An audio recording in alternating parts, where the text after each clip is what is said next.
nafsi yako ifunge kamba, iambie we nafsi koma, tubia wewe. Dhalika alfawzul azim, hayo ndiyo mafanikio makubwa. Wenye kupenda mafanikio huwa wanayatafuta mafanikio hayo, aondoke duniani salama, aende akhera awe kawiwa radhi, na akapate maisha mazuri ya milele yasiyokuwa na mwisho. Wenye akili ndio huwa wanatafuta mafanikio hayo. Kwa aya 101 Allah anasema, wa mimman hawlakum min al-a'rabi munafiqun.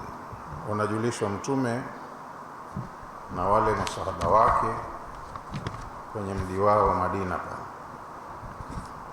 katika watu waliosuhubiana nanyi hapo mjini, katika watu waliojirani yenu hapo mjini Madina, vitongoji vya jirani, vijijini, ng'ambo na vijijini, na hata waliomo wengine ndani ya mji, wana tabia ya unafiki, si Waislamu wazuri.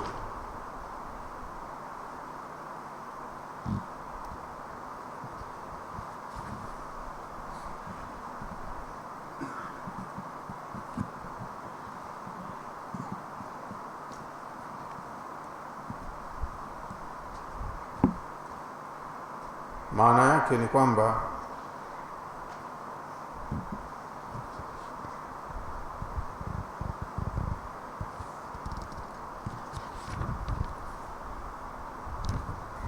wa mimman hawlakum min al-a'rabi, wale waliojirani yenu waliokuzungukeni katika watu wa vijijini, munafiqun, wengi wao wana tabia ya unafiki ambao ni upungufu wa imani. Kwenye imani ya dini hawako vizuri. Wa mimman hawlakum ya ahla al-Madina, katika watu waliokuzungukeni pembezoni mwenu, enyi watu wa Madina. Wanaambiwa watu wa mjini Madina. Munafiqun min al-a'rabi, hawa ni wanafiki katika wale watu walio nje ya mji. Al-a'rabu manaziluhum qaribatun min manazilikum, hawa ni watu wa vijijini, makazi yao yapo karibu na makazi yenu. Yani ukiuacha mji nje ya mji na kuendelea huko, wanakutikana watu wa aina hiyo. Lakini wa min ahli al-Madina, hata hao watu wa mjini wenyewe, ukitoa hao wa vijijini, hata hao watu wa mjini wenyewe,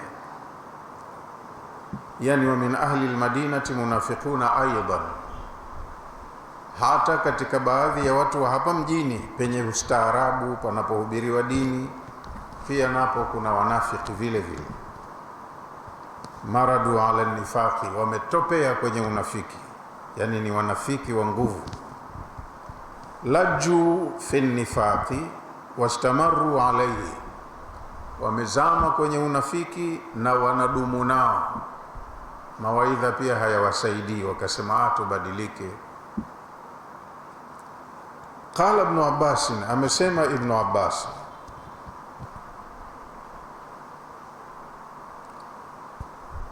maranu alayhi wa thabbatu minhum Ibn Salul, wameungangania ule unafiki, hawataki kubadilika, na wanathibiti kwenye unafiki wao siku zote zinazoendelea wao kupewa mawaidha, hawabadiliki. Minhum Ibn Salul, miongoni mwa hao ni huyu Abdullah ibn Ubay ibn Salul. Wa Julasun, na mwenzake anaitwa Julas. Wa Abu Amir ar-Rahib, na mwingine huyu ni Abu Amir ar-Rahib. Wametajwa hawa kwa sababu wako wengi, ila hawa wanaonekana ndo vinara. Wakiitisha mkutano, jamani tukutanikeni, wanasikilizwa. Wakitoa maagizo, yanafanyiwa kazi. Wamejitengenezea makundi ndani ya jamii ya Waislamu. Kwa hiyo kuna mtume anasikilizwa na anatiiwa maagizo yake, lakini hawa wana influencing power ya kuwashawishi wale wanaowakubali hata hayo ya mtume yasisikilizwe. Ndio maana wakatajwa, wamejitengenezea makundi ndani ya community pana ya Kiislamu. Ni tatizo, lakini kimaumbile lazima liwepo. Ndio maana kwenye miji mingi utakuta kuna majority ya Waislamu, lakini inashindikana kuwa kitu kimoja, kwa sababu wana viongozi wengi, na kila kiongozi huwa ana dira yake, ana madhumuni yake. Kwa hiyo hata ukisema ni waitishe hawa viongozi basi tujadili namna ya kuwa pamoja, inashindikana, kwa sababu watu wana misimamo yao mfukoni.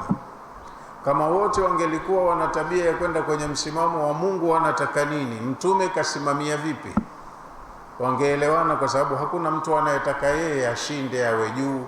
Wote wanataka kushinda kwao au kuwa juu, wapate radhi ya Allah kwa kufuata litakiwalo. Lakini inashindikana kwa sababu watu huyumbishwa na watu wenye tabia kama hizi. Wako nje ya mji na ndani ya mji watu ambao msimamo wao kwenye dini si kutaka lile la Mungu liwe juu, wana yao ndo wanataka yawe juu. La taalamuhum, mtume akaambiwa wewe huwajui hawa watu. Yule aliyetumwa na Mungu hawajui watu kama hawa. Wapo mjini na wamekiri ni Waislamu, wanakuja msikitini, lakini wana misimamo yao tofauti na huyu kiongozi wao. Tena hata awe mtume wa Mungu kama huyu Muhammad kapata upinzani mkubwa kwa watu kama hawa. Na mtume ndo anaambiwa la taalamuhum, wewe Muhammad huwajui hawa watu, nahnu naalamuhum, sisi ndo tunawajua. Akisema lake hilo mimi sikubali, lazima liwe hili ninalotaka mimi, basi hata la mtume akisema halikubali, nyuma yake kuna watu wanamuunga mkono, hili hatulikubali, hapa anatuyumbisha. Yani la taalamuhum anta ya Muhammadun, wewe Muhammad huwajui hawa watu. Limaharatihim fi nifaqi, kwa sababu ya umahiri wao kwenye ile tabia ya unafiki. Maana wanafiki wanakuwa sio watu wapumbavu, wasomi, sio mchezo. Wana mbinu, weledi wa kuongea, hotuba zao zina taathira, lakini wanayoyafanya hawana haja ya kutaka radhi ya Mungu, wana haja ya kutaka kupitisha lao walilonalo liwe. Kwa hiyo hawa wewe huwezi kuwajua, kwa sababu ni watu mahiri sana, wasomi sana, wana hila nyingi. Allah pia akawasifu kwenye suratul Munafiqun kwa kusema idha raaitahum tu'jibuka ajsamuhum, kwa macho ukiwaona wanapendeza, watakuvutia, wako vizuri. Wa iyaqulu, na ukisema uwape mimbari wazungumze, utapenda. Tasma liqaulihim, waongeaji wazuri utapenda tu, utasikia kauli yao, wana mvuto. Lakini tatizo ni moyo, lengo lililomo moyoni silo wanalolitaka Allah. Wao na wao huwa wana malengo yao. Sasa kama Mungu kaona hivi, sisi tunaona tofauti, tunataka hivi. Kama mtume kaelekeza huku, sisi hapa tutapingana naye, tutaelekeza huku. Sasa wao wanakuwa wanavutana. La taalamuhum anta ya Muhammadun, huwezi kuwajua watu kama hawa wewe ewe Muhammad. Limaharatihim fi nifaqi, kwa sababu ya umahiri wao kwenye unafiki. Bihaithu, kwa namna ambayo yakhfa amruhum ala kathirin, hii tabia yao haijitokezi wazi, na wao ni werevu wa kujificha. Watu wengi hawawatambui kwamba hawa watu hawana nia njema. Wanazungumza mambo vizuri tu ya akhera, peponi, adhabu za motoni na nini, ndio yale wanazungumza, lakini lengo lao ni tofauti na lile lengo la mtume la kutaka kuwatoa watu kwenye viza kuwapeleka kwenye nuru, au kutaka kuwa neno la Mungu liwe juu, maneno ya watu wasiompenda Mungu yawe chini. Litakuna kalimatullahi hiya al-ulya. Watu wa kheri wanapofanya hizi harakati za dini, lengo lao huwa wanataka lile analolitaka Mungu ndo liwe juu, hata kama lake yeye litavia, la Mungu liwe juu. Wa kalimatul ladhina kafaru sufla, na lile lililopangwa na kafiri liwe chini. Lakini hawa wanalao hilo lao ndo wanataka liwe juu, hata kama litalipita la Mungu, lao liwe juu. Lakini watu wengi hawawajui kwa sababu ya ule umahiri wao, ni weledi sana, wasomi. Walakin nahnu na'lamuhum, lakini sisi tunawajua. Yani Allah anamwambia mtume wake, mimi mwenyewe nawajua. Wa nukhbiruka an ahwalihim, na nitakuwa ninakupa habari kuhusu hali zao. Lolote watakalolifanya wewe hulijui, nitakujulisha.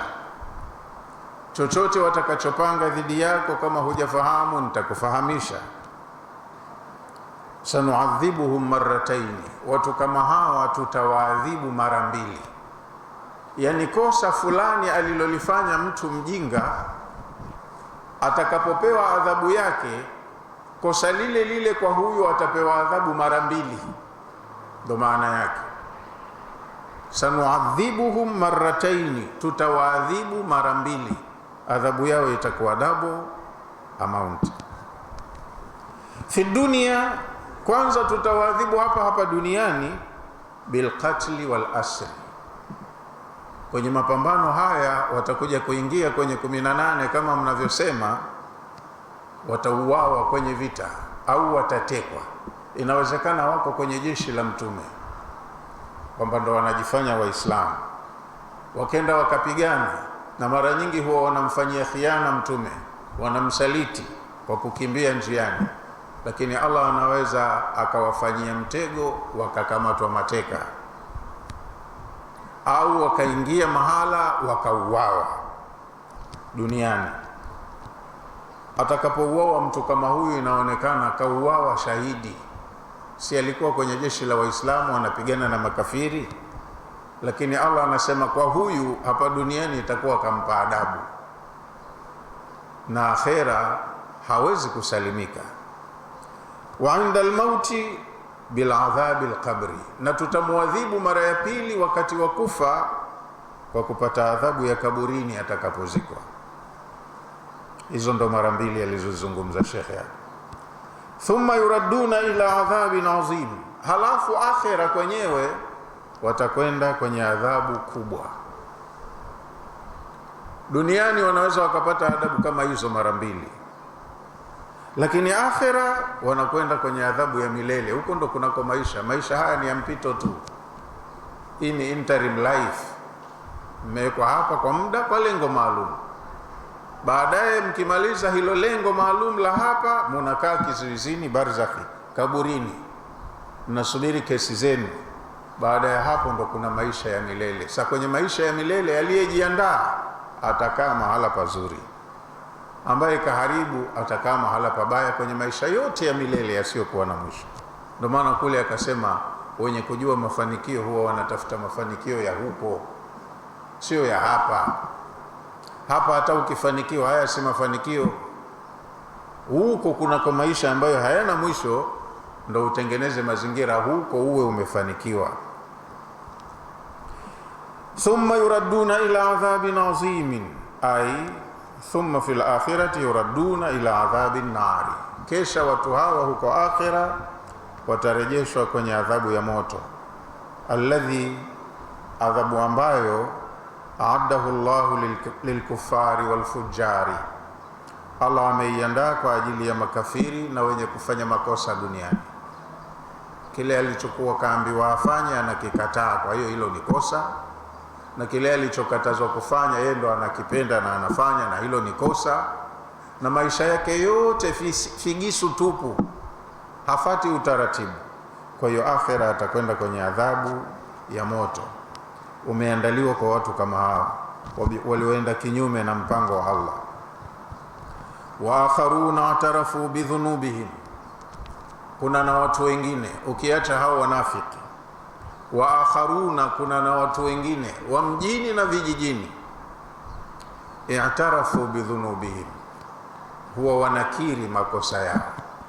Kufika pahala mtu akajua, ninavyofanya vibaya, kwa kweli nakosea, akakaa kitako, akaleta toba, akataka istighfari kwa Mola wake, kakiri nimekosea au nimeharibu.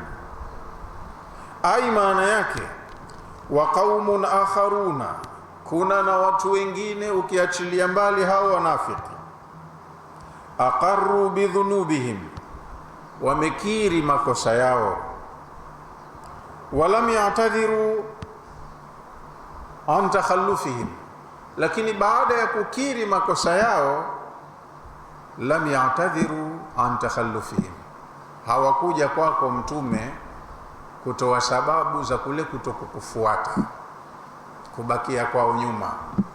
Wengine si tuliambiwa huko juu walitoa dharura za uongo waruhusiwe wasiende vitani? Sasa wengine hata dharura ya uongo ile kwenda kuomba, mimi hakwenda kuomba, kabakia tu mwenyewe, lakini hatimaye akajua nimekosea, nilichofanya sio sawa. Kwa hiyo wako pia watu kama hawa walibaki nyuma, hawakumtii Mtume kutoka kwenye safari kama hiyo ya kiulinzi, na wala hawakutoa dharura yoyote.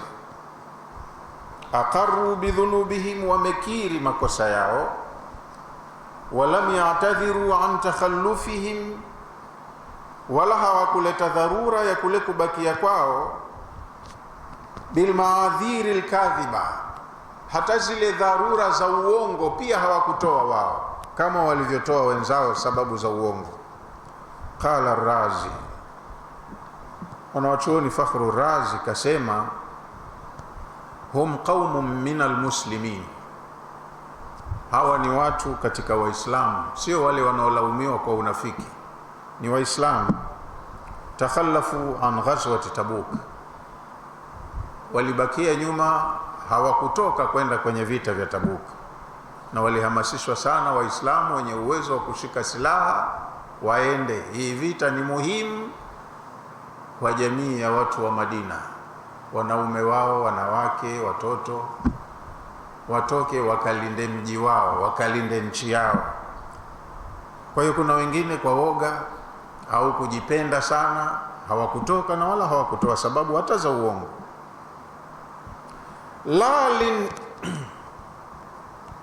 La linifaqihim, si kwa sababu ya unafiki. Hawa ni Waislamu, lakini ule ni utovu wa nidhamu tu. Ukiwa chini ya kiongozi lazima uwe unasikiliza agizo la kiongozi, una lako lazima umtaarifu kiongozi, unataka ruhusa lazima umuombe kiongozi. Hasa hawa hawana mentality ya kuwa ni wanafiki, si wanafiki, ni Waislamu, lakini kwa sababu ya utovu wa nidhamu hawakuwa ni wenye kutoa ushirikiano kwa kiongozi wao, hawakumtaarifu chochote. Bal likaslihim, tatizo ni uvivu wao tu. Mimi siendi safari, kajisikia asiende, basi anaamua tu siendi. Thumma nadimu ala ma faalu watabu, halafu baada ya safari kuondokwa, wao walijuta kwa kile walichokifanya na wakatubu kwa Mola wao, kwa kweli tumekosea, tulichofanya sio sawa. Hawa ndo anawazungumza Allah. Watu hawa khalatu amalan salihan wa akhara sayyi'a, wamechanganya katika utendaji wao amali nzuri mbaya, wanafanya tu Waislamu, lakini baya kafanya, zuri kafanya. Khalatu jihadahum, wameichanganya ile jihadi yao asabiq, waliopigana au waliopambana huko mwanzo. Maana wengine labda walishiriki vita fulani, lakini vita hivi wakawa wavivu, wakasema hivi tena basi, Mungu mwenyewe anajua. Sometimes kafanya vizuri, kaenda katoa ushirikiano, kwa ushiriki wake Allah akatia taufiki, wakashinda, wakalinda mji wao. lakini mara nyingine uvivu ukampanda, akasema mara hii sitoki, na ala hakutoa sababu yoyote. Hawa khalatu jihadahum sabiq, walichanganya jihadi yao waliopigana nyuma,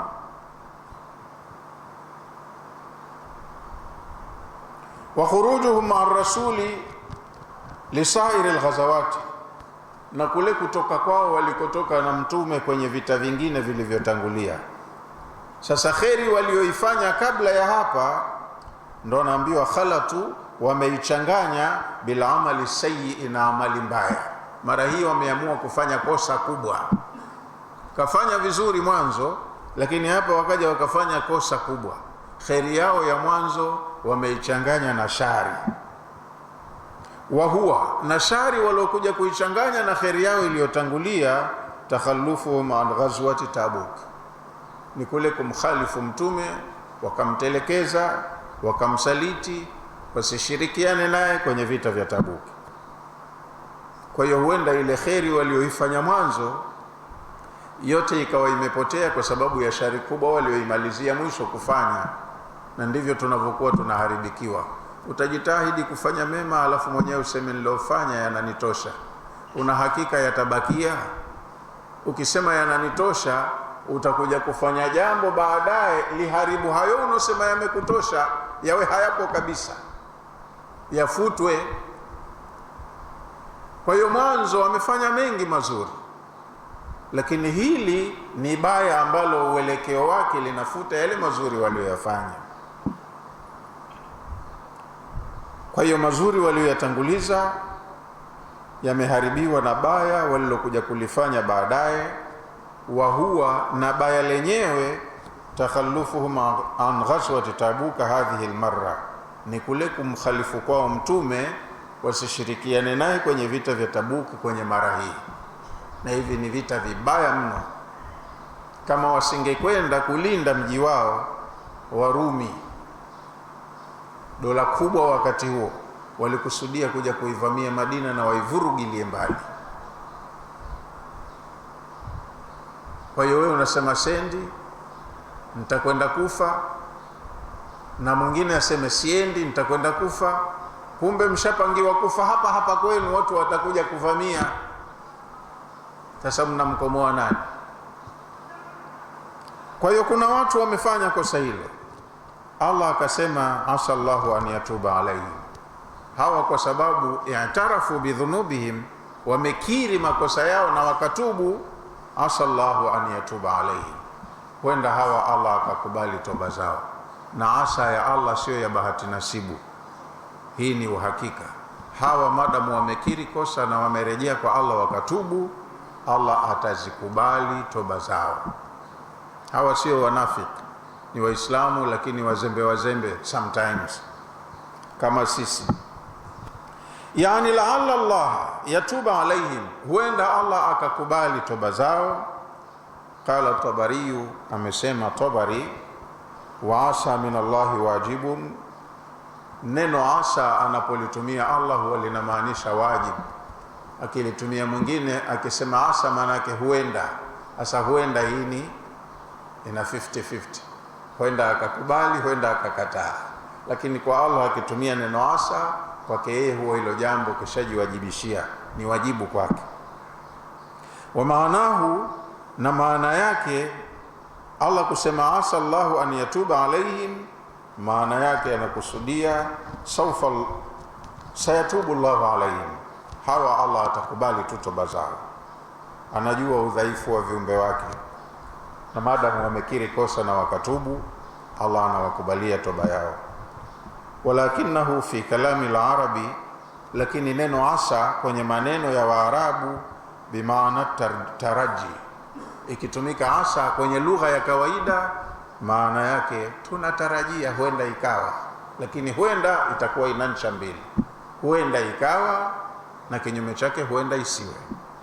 Lakini Allah akilitumia hilo neno huwa anamaanisha ni uhakika atafanya. Fil kalami al-arabi, kwenye maneno ya Kiarabu huwa inatumika bimaana taraji ala ma wasifat. Anayeambiwa kwa kutumia neno hili huwa anaweka aina pasenti fulani ya matarajio ya hicho kilichoambiwa huenda.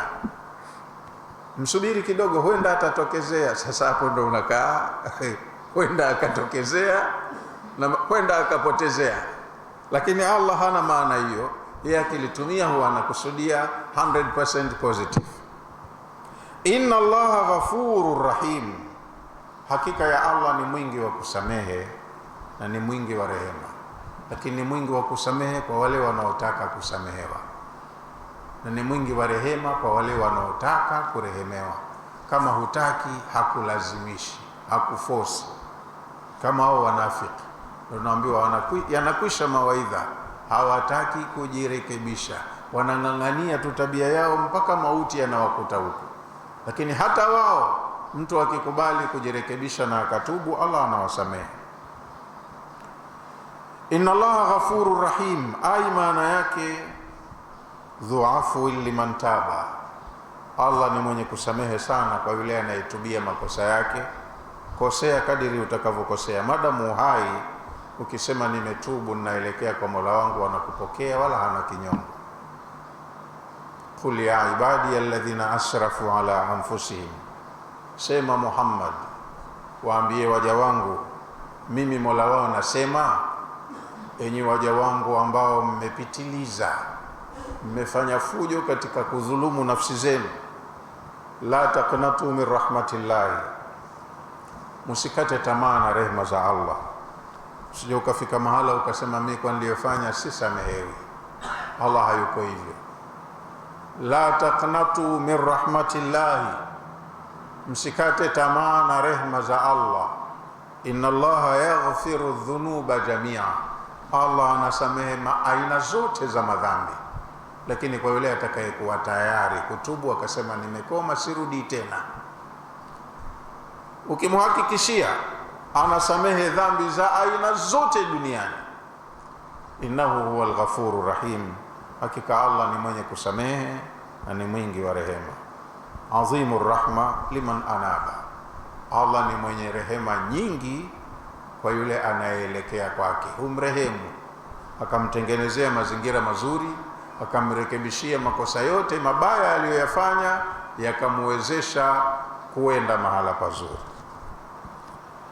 Hawa ambao Allah kasema atawasamehe hawa, Mtume akaamrishwa khudh min amwalihim, chukua kutoka kwenye mali zao, sadaqatan, sadaka.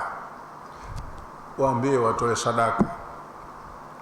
Tutahiruhum, sadaka zao zitawasafisha kwa haya makosa wanayokosea mara kwa mara. Chukua kutoka kwenye mali zao sadaka, zichukuliwe kwa watu wenye kipato, ziwasaidie watu wenye shida.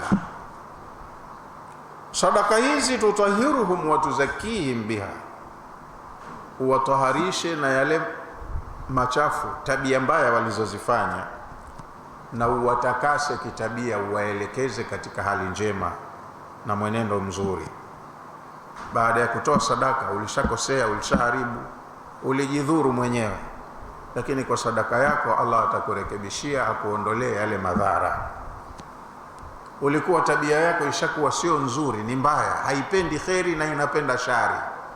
Allah atakutakasa, akurekebishie mwenendo wako, uwe ni mtu mwenye kupenda kheri na uchukie shari kwa kutoa sadaka.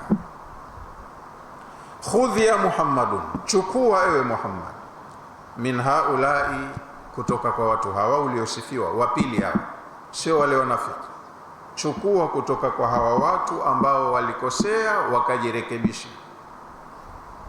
Alladhina atarafu bidhunubihim, watu ambao wamekiri makosa yao au madhambi yao. Chukua kwao sadaqatan, sadaka, tutahiruhum biha min adh-dhunubi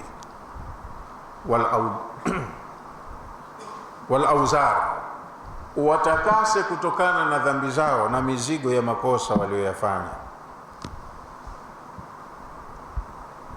Watunammi bitilka sadaqati hasanatuhum, na ili uwakuzie kwa hizo sadaka zao mema yao. Yani sadaka ukitoa inaongeza uzito kwenye mema yako. Kama ulikuwa una mapungufu, umefanya kheri nyingi, lakini mwenyewe ukaziharibu kwa yale mabaya uliyofanya. Kwa hiyo ushakuwa una wepesi kwenye mizani yako ya mema.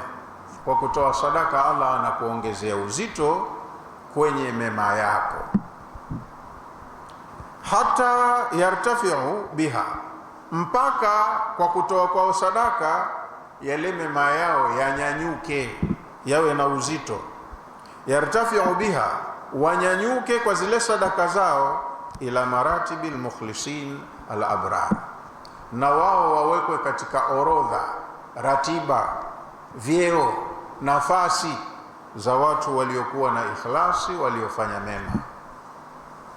Vile ukivuruga kwa makosa makubwa kama haya, mema yako yaliyotangulia na yeye yanateketea, yanaharibika, unakuwa huna mema.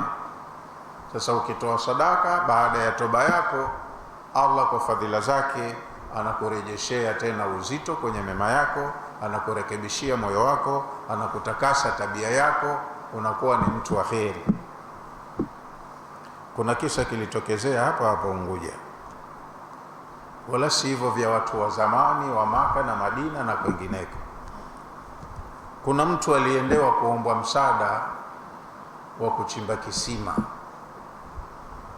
ambacho kitatumika kwa msikiti na madrasa. Ni mfanya biashara, akabihi moyo, anasema mtaji wangu sio mzuri. Kwani kisima kinahitaji shilingi ngapi? Kaambiwa kinahitaji milioni 3 tu kwa zama zile. Basi mtatoa ustazi. Akatoa milioni 3, zikachimbiwa kisima, kikasaidia maji kwa msikiti na madrasa na watu wa mtaani pale. Huyu bwana baada ya kukamilisha kazi ya kujenga kile kisima, akaenda zake kwenye biashara zake Thailand, Bangkok, nda kutafuta bidhaa aje zake kuuza Unguja.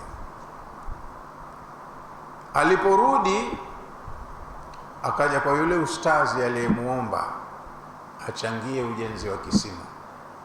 Akamwambia, ustazi, siku yoyote ikitokezea nafasi kama ile, kabla hujamwambia mtu, naomba uniambie mimi. Ipi? Si ulinipa kazi ya kuchimba kisima? Ndio. Basi ukitokezea pahala popote katika mambo ya kheri, kisima, msikiti, nini, madrasa, kabla hujamwambia mtu, njoo niambie mimi. Naweza nitafanya, sikuweza nitakwambia. Naweza kutafuta mtu tukashirikiana, nitafanya. Nikiweza peke yangu nitafanya. Kwani kuna nini nyuma ya pazia? Mbona hujaja hata siku moja ukanambia maneno kama bwana, mambo makubwa, habari ndefu ustaz. Haya, habari ndefu vipi? Akamwambia, bwana, sisi wafanya biashara watu wabaya sana. Nikupe ile siri na mambo yaliyonikuta. Ile sadaka imenisaidia sana niliyotoa. Sisi watu wa biashara watu wabaya sana. Unajua, tukitoka hapa tukaenda huko kwenye miji ya watu, kuna mambo ya starehe. Kwa hiyo na watu wakitoka huko kule wanakuwa wana faraha, wanafanya wanavyotaka. Sisi tunaweza tukatoka hapa wafanya biashara 6, 7, tukatafuta nafasi ya kukaa sote ili kubana matumizi. Lakini kuna sehemu za starehe kule, watu wanatoka wakishafanya biashara zao wanaenda kustarehe.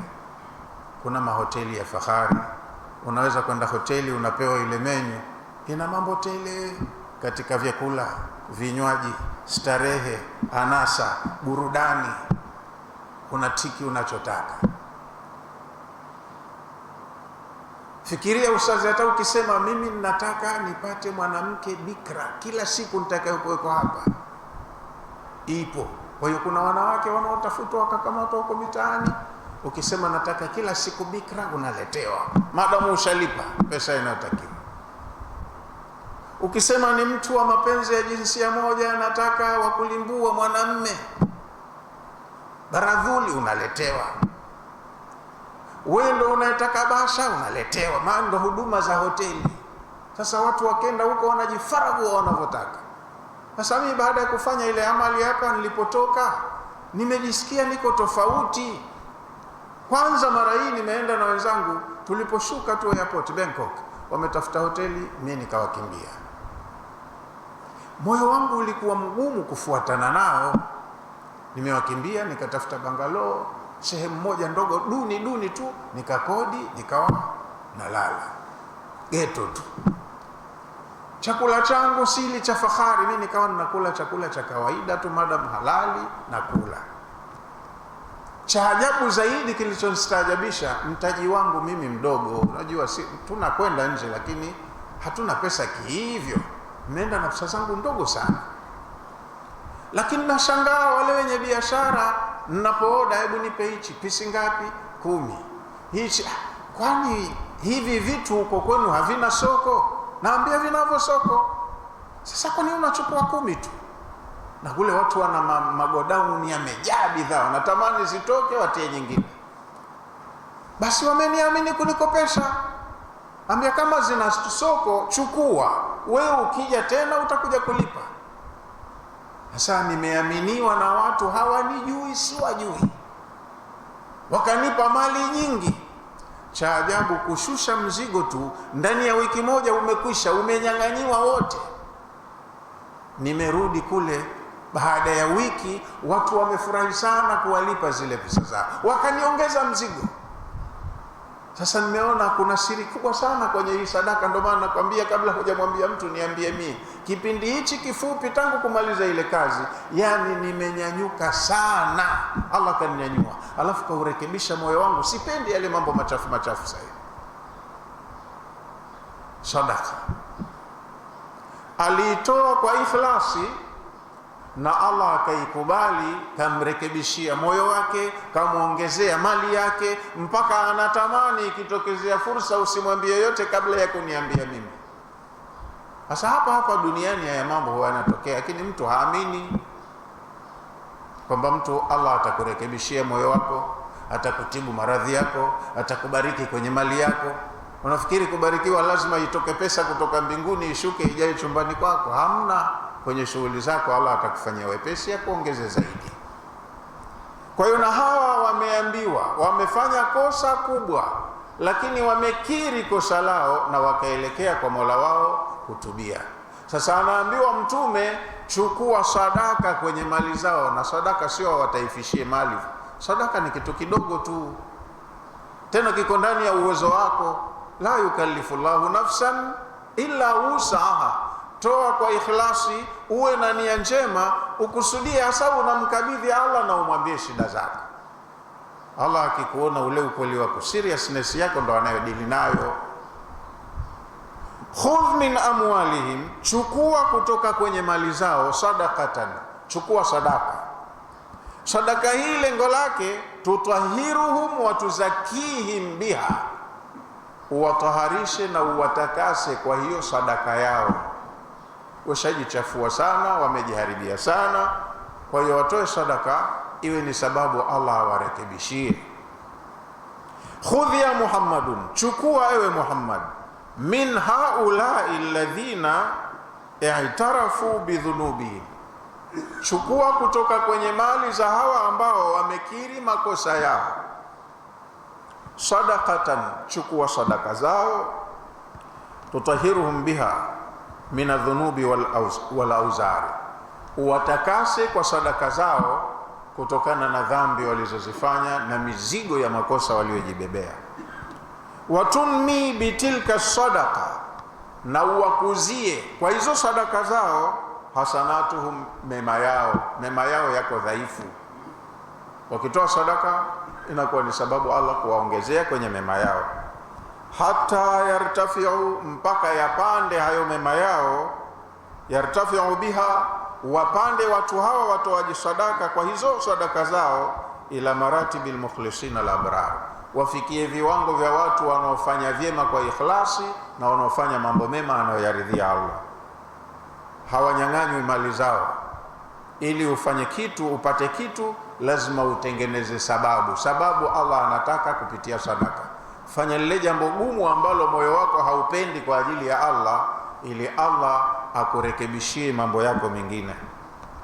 Jengine akaambiwa Mtume, wasalli alaihim, waombee dua kwa Allah. Sala ni dua. Inna salataka sakanun lahum, dua zako ndio utulivu wao. Dua zako zinawasaidia sana hawa watu wafuasi wako. Yani wad'u lahum bil maghfira, wenyewe wametubu baada ya kukiri makosa, lakini na wewe mtume waombee msamaha kwa Allah.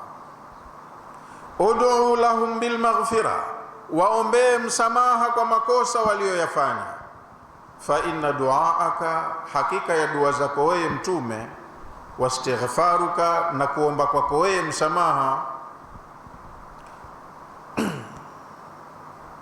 tumaaninatun lahum, ni utulivu kwenye nafsi zao. Wenyewe wameomba na wewe waombee. Wewe unasikilizwa zaidi, maombi yako wewe yana kasi zaidi kuliko maombi yao. Qala Ibn Abbas, amesema Ibn Abbas radhiyallahu anhu, sakanun lahum, maana yake rahmatul lahum. Dua zako wewe mtume kuwaombea hawa kwa Allah ni rehema kwao, utawarehemu, utawatoa kubaya uwapeleke kuzuri. Wallahu samiun alim, na Allah anasikia maneno ya wasemaji na maombi ya waombaji. Alimun, na huwa anajua hata dhamiri zao moyoni.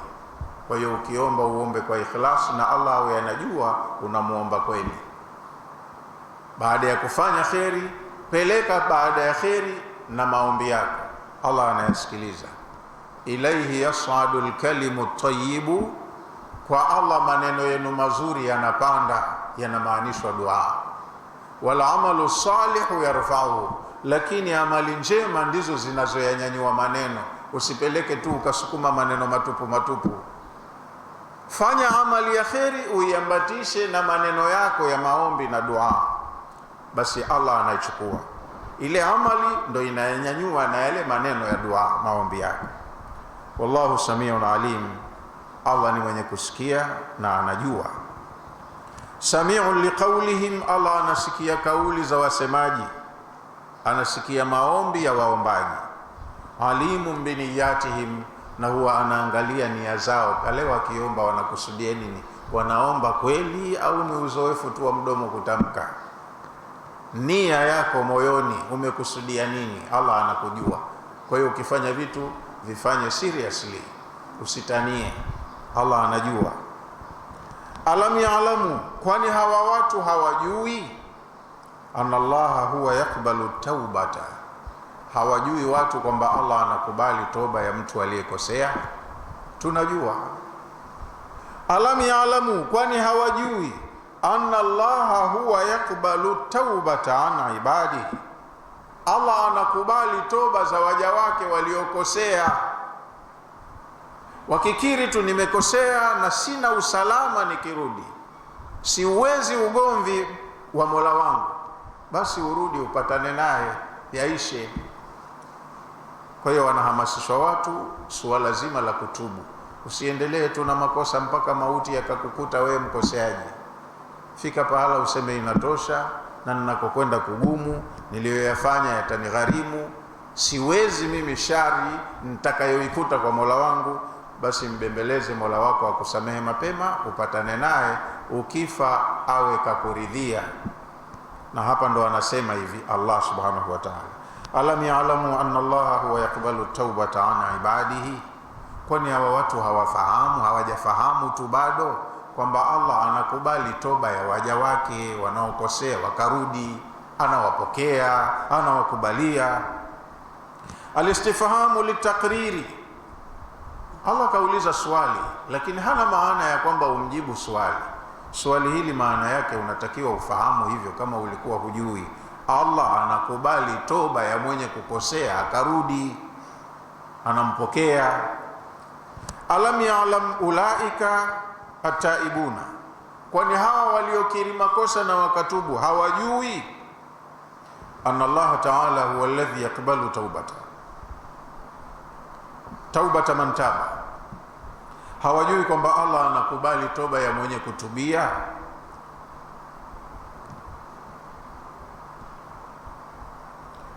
Min ibadihi, kutoka kwa waja wake. Wa yakhudhu sadaqati, Na pia kwani watu hawajui kwamba Allah huwa anazikubali hizi sadaka mnazotoa, anazithamini? Toa, nuia sadaka moyoni, ajue umenuia sadaka, unamkabidhi yeye Allah.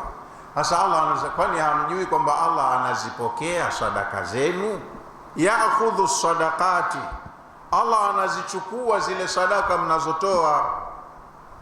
Hanufaiki nazo yeye, unanufaika nazo mwenyewe. We hujui kwamba unapata manufaa ukitoa sadaka.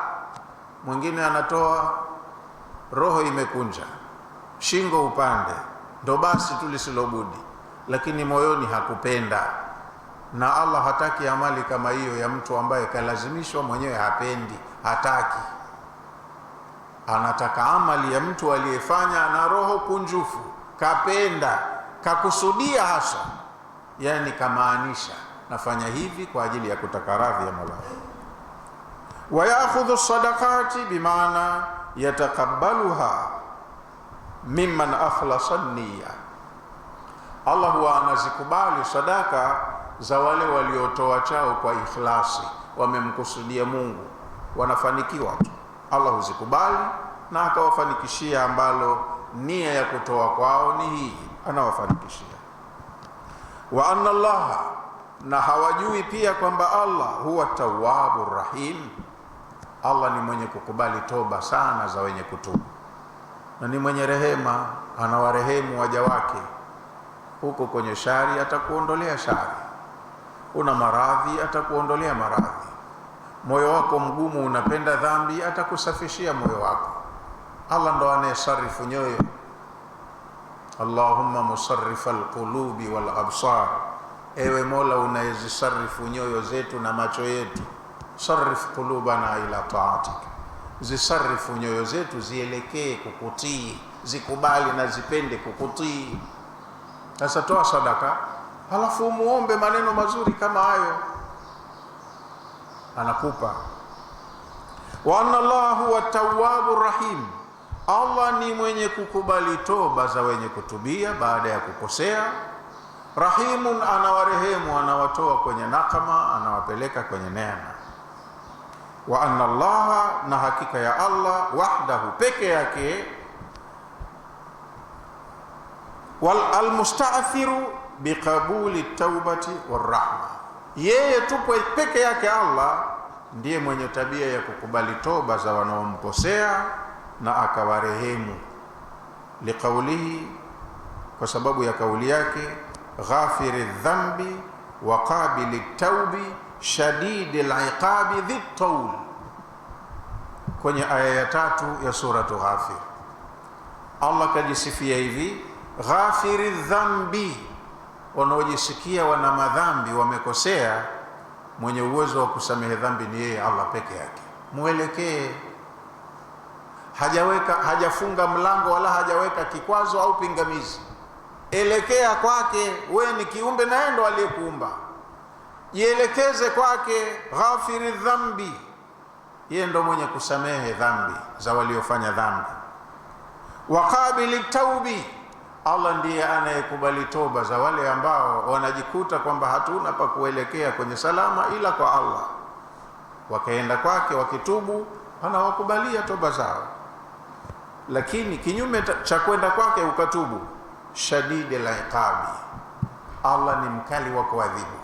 Ukenda kwako na makosa yako, ukenda kwako na maasi yako, ukenda kwake hali ya kuwa hukutekeleza maagizo yake, utamkuta mkali, hakuchekei. Shadidil liqabi, ni mkali wa kuadhibu. Dhitauli, halafu hawezekani, hakuna anaweza akasema mimi ninakwenda vibaya lakini hawezi kunipata, hawezi kunitia hatiani, hatoniadhibu. Hakuna anayemweza Allah hata mmoja. Kakimiliki kila kitu katika ulimwengu huu, kiko chini ya kahari yake. Waqul, aya inayofuata Allah anamwambia mtume wake, waqul, nasema ewe mtume, waambie watu, i'malu, jamani tendeni amali njema. I'malu, tendeni. Hapa duniani mmeletwa kwa ajili ya kutenda. Kuna mambo yanaangaliwa kwenu, mtakapokwenda hamko yatekeleza, ni deni hilo, na kulipa kwake ni adhabu. Wa qul i'malu, waambie tendeni yale mliotakiwa kutenda, tendeni. Fasayara Allahu amalakum, Allah ataona mnachotenda. Allah anaona mnachotenda. Wa rasuluhu, na mtume wake ataona mnachotenda. Wal mu'minun, na waumini wataona mnachotenda. Kajitaja Allah, mtume wake na waumini kwenye amali za uwajibikaji tunazofanya duniani. Siri yake ikoje? Sighatu amri, aya imekuja kwa mfumo wa agizo, amri. Tendeni ni amri. Mutadhamminatun bilwaidi, halafu amri hii imefungamana na makamio ya Allah. Tendeni, yani ndicho mlichokusudiwa kuwekewa hapa. Hamkutenda mtakiona cha mtema kuni.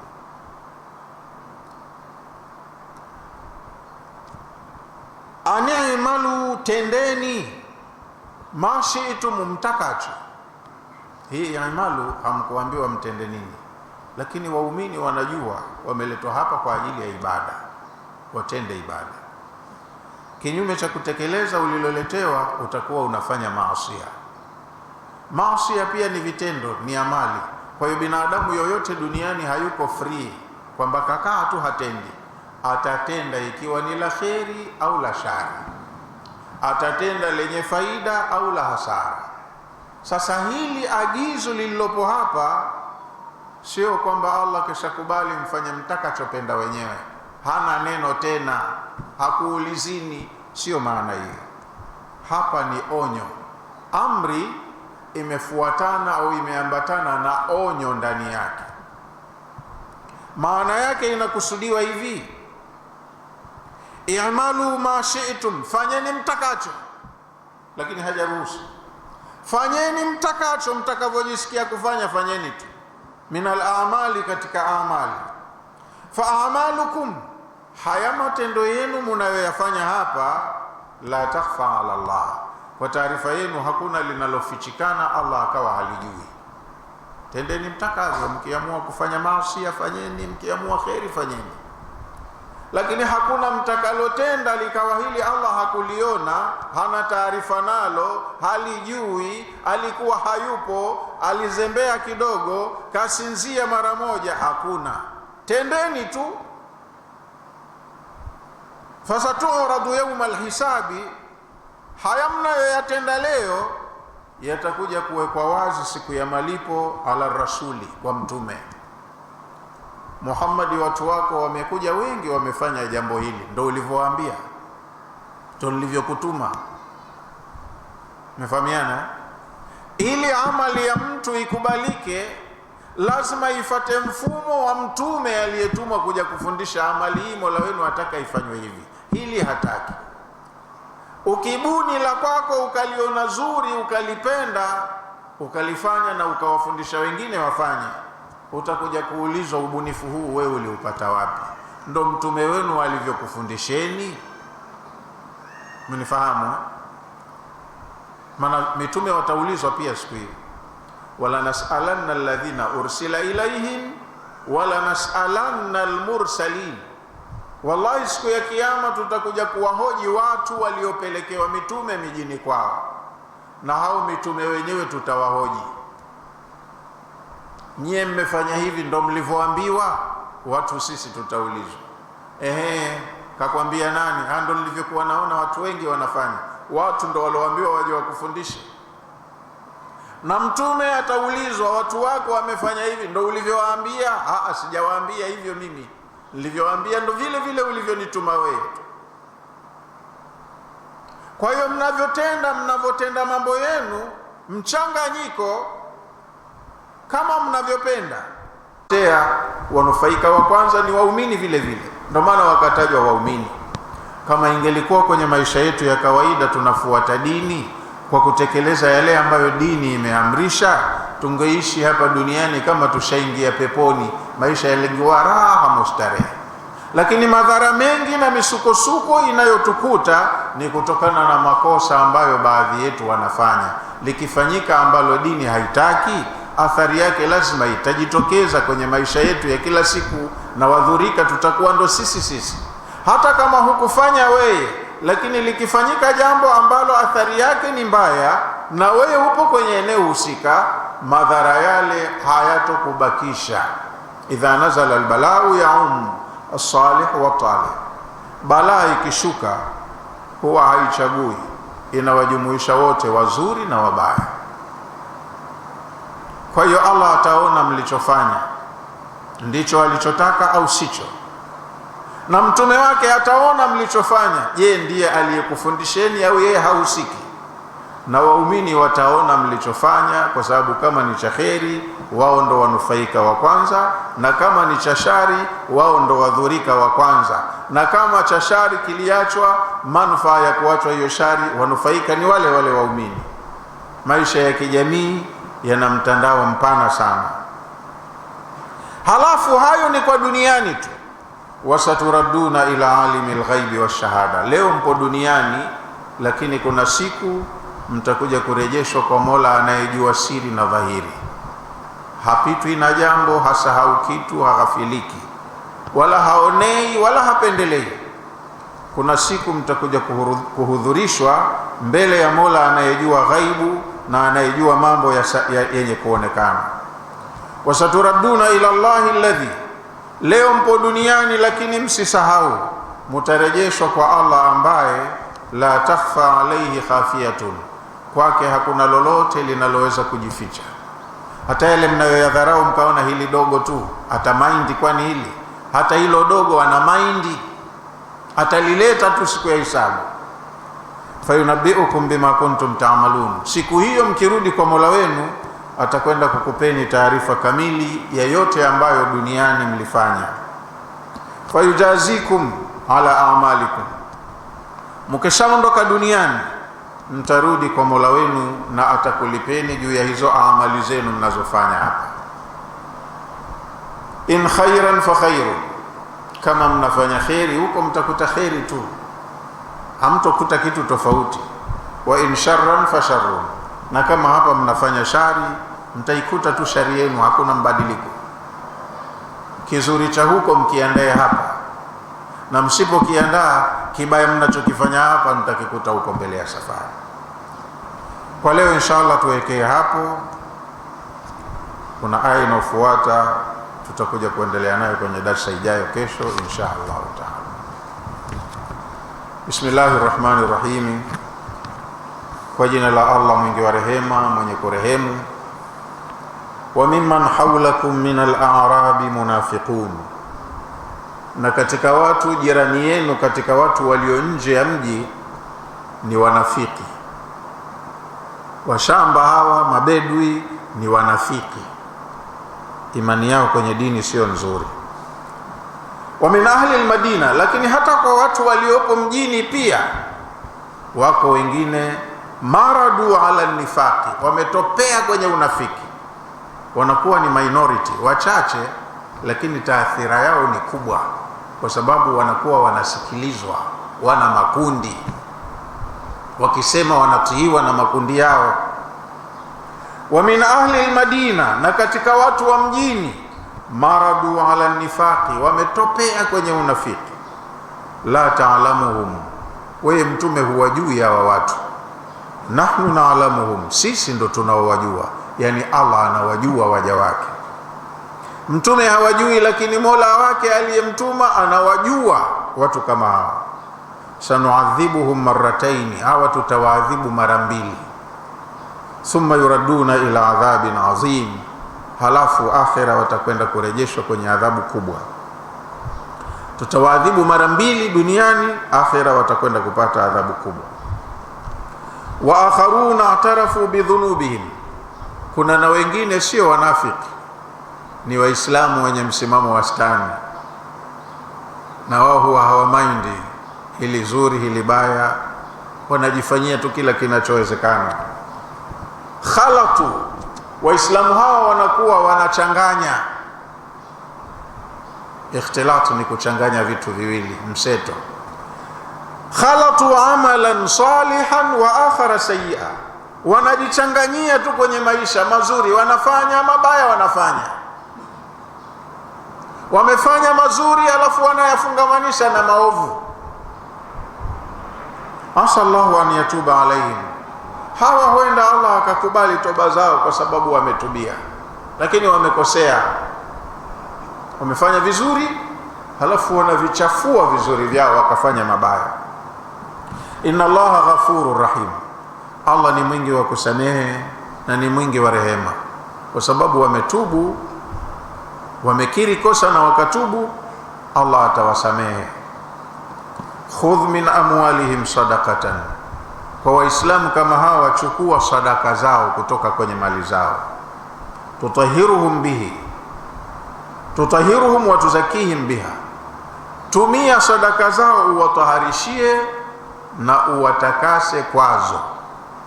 Zile sadaka ndo zinakuwa sababu ya kumtaharisha mtu, na zile sadaka zinakuwa sababu ya kumtakasa mtu. Wasalli alaihim, halafu waombee dua au waombee msamaha. Wao wameomba, lakini kuomba kwao tofauti na kuomba kwako wewe, na wewe waombee msamaha. Inna salataka sakanun lahum, kuwaombea kwako ni rehema kwao. Dua yako na yao tofauti, kwa hiyo na wewe shiriki kuwaombea msamaha. Wallahu samiun alim, na Allah anasikia na anajua. Alam ya'lamu, kwani hawajui? Anna Allaha huwa yakbalu taubata, Allah anakubali toba, ana ibadihi, kutoka kwa waja wake.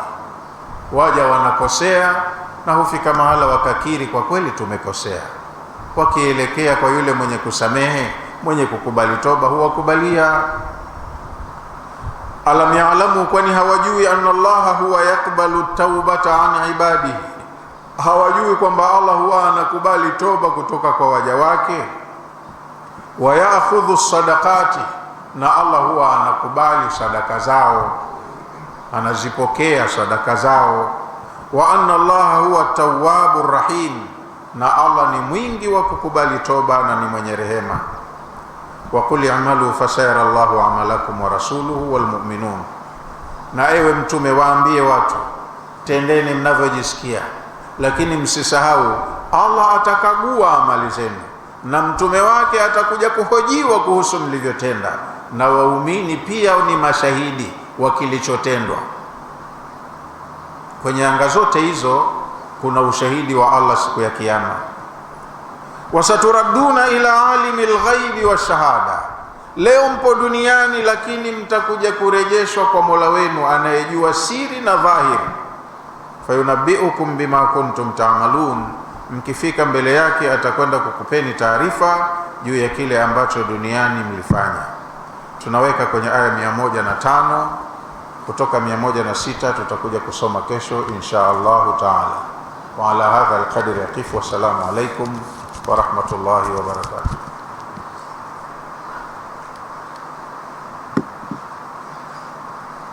Bismillahir Rahmanir Rahim. Alhamdulillahi Rabbil Alamin, wassalatu wassalamu ala Rasulillah sallallahu alaihi wasallam.